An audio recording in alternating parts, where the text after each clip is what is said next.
that has created our competitive advantage. Bob Marley's universal acclaim has created more attention for the Jamaican painter, sculptor, and dancer and poet, etc.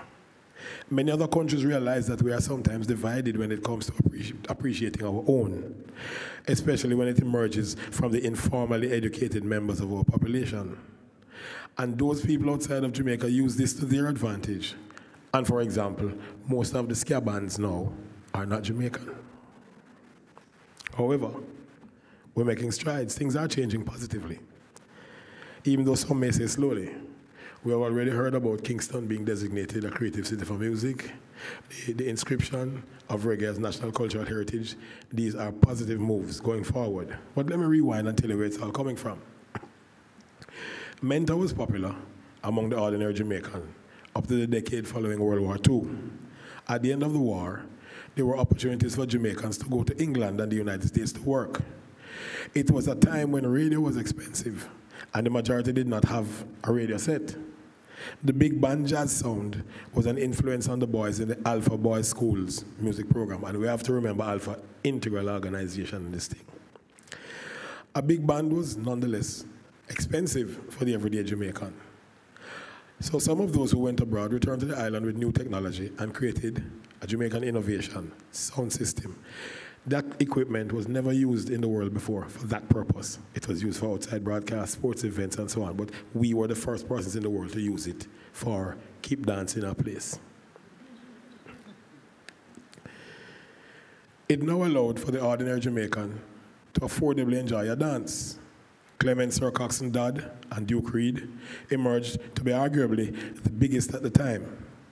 Attempts at recording American R&B led to a sound that became uniquely Jamaican.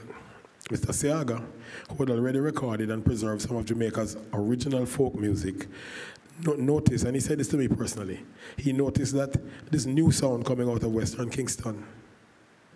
He stated that conservative, formally educated persons may consider this music to be a bit rough, but he identified a certain powerful potential in it. By independence in 1962, a new musical genre called ska was created. Mr. P.J. Patterson, another former prime minister, managed the most prominent band of the era. That ensemble had a horn section made up primarily of former Alpha Boys, and they chose the name the Scatterlights. For those of you who will remember, it was during the time when the space race was going on and people were putting up satellites, and they wanted a name for the band, and the man said, boy, we're going to call the band Satellite, and the man said, but a ska way play, so it became known as the Scatterlights. As Jamaicans migrated, they took the latest recordings to England with them. This close musical connection, the sound systems and the dances kept in England, were early examples of the Jamaican diaspora promoting and investing in the evolving music industry in Jamaica. There are many unsung diaspora heroes who believed in the music and saw the influence that it was having on especially the British youth.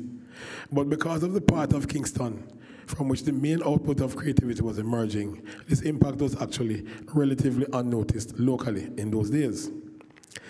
The potential in the creative and cultural inspiration of the sometimes informally educated Jamaican inspired the creation of such things as the Jamaica Cultural Development Corporation, JCDC, and the celebration of Jamaica's political independence in those days, amicably called Festival.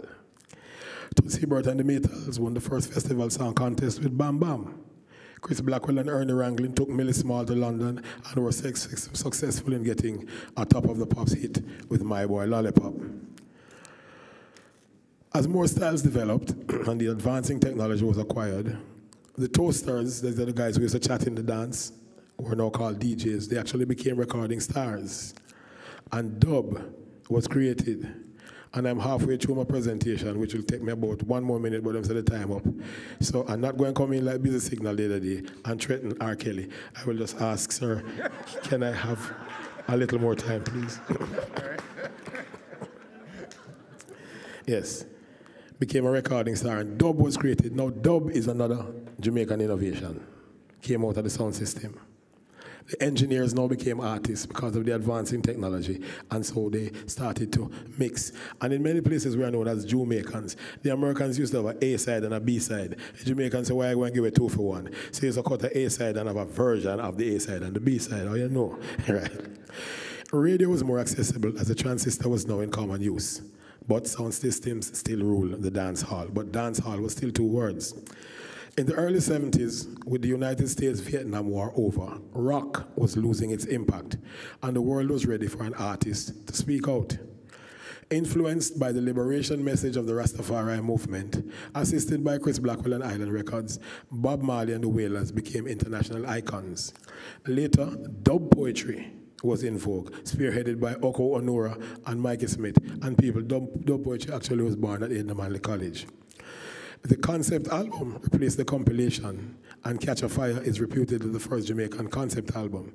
In keeping with the trends, a reggae festival came on stream, and Synergy created a second tourist season in Montego Bay, and along the Jamaican North Coast with Reggae Sunsplash. Before those days, the major tourist season was when it was winter in the north, and summer was actually considered poor tourist season, if you remember. The Diaspora was now able to proudly enjoy Jamaican artists who were now major Billboard charting Grammy-winning stars. Many Diaspora producers were instrumental in supporting artists' careers through bookings and promotion in their new territories of abode.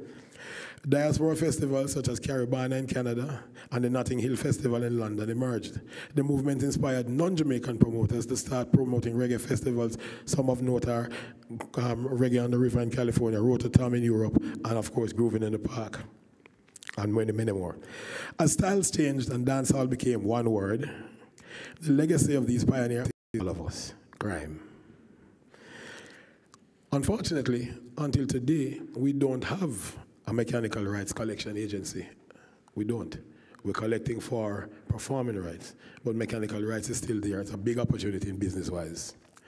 We want support for Reggae Month because Reggae Month is hoping to have Kingston be as big a tourist destination as the North Coast in February. We're looking for support in developing the Edna Manley College, especially with state-of-the-art equipment, because it is still the only one of its kind in the English-speaking Caribbean. Investment in the iconic sites like Culture Yard, Music Museum, Bob Marley Museum, Peter Tosh Museums, because this will attract visitors. The word was already put on the table. We need to develop national orchestras and, of course, movies and animations above our icons. So there are lots of areas that a money can spend. It's not a money that you're going to lose. This is money that is going to be spent on what has been established by the pioneers. And it's a win-win situation. I want to